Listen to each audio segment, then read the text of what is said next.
قصتنا النهارده بتحكي يا سندريلا عن الطحان.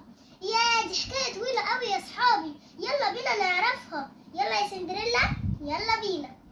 قصه النهارده بتحكي ان كان في الملك ده كان عايز وزير، وقال ان عايز الوزير ده يكون بيسمع كلامه وما بيسمعش كلامه، وعايزه كمان يجيب له فرس ابيض.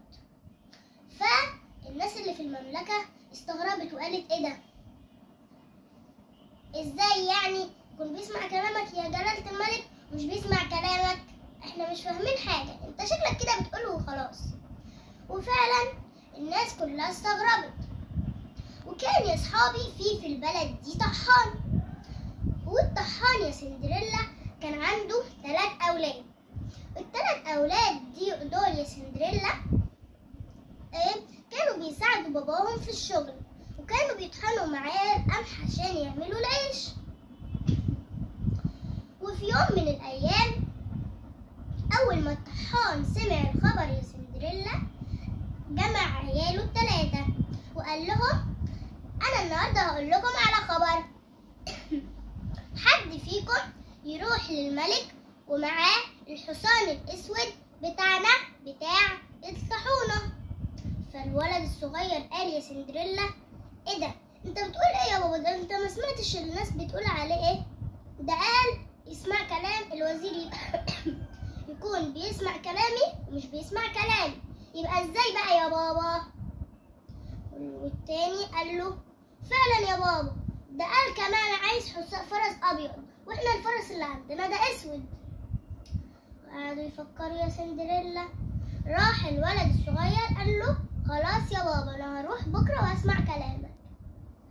فعلا يا صحابي، فعلا يا سندريلا راح.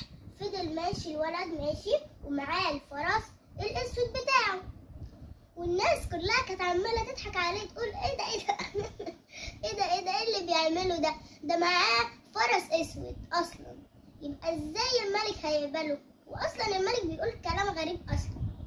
وبرده اول ما وصل للبوابه الحراس قعدوا يضحكوا عليه يقولوا شوف ده جايب اصلا حصان اسود كده يا صحابي.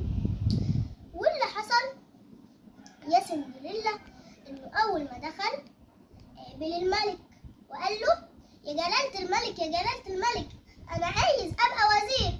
انا جبت معايا فرس اسود، انت قلت ان انت عايز الوزير يسمع كلامك وما يسمعش كلامك.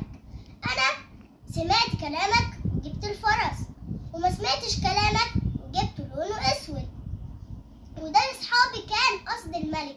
شفتوا يا صحابي الولد عشان سمع كلام باباه من كان وهو فقير وطحان كان فقير بقى وزير وبقى غني.